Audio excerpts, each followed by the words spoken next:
একদিন গ্রামের মাঠে ছোট্ট ছেলে রাফি তার বাবার সঙ্গে গরু আর ছাগল চরাতে গেল।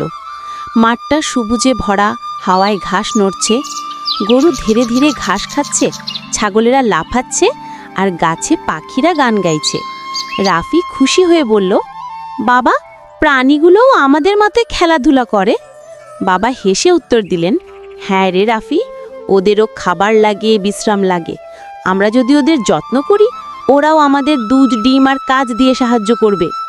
হঠাৎ রাফি দেখে একটা ছোট্ট কচ্ছপ ধীরে ধীরে রাস্তা পার হচ্ছে।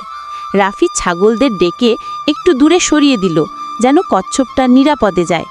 বাবা বললেন, খুব ভালো করেছ, সব প্রাণী উপকারী, আমাদের দায়িত্ব তাদের রক্ষা করা। সূর্য ডোবার সময় সবাই বাড়ি ফিরল।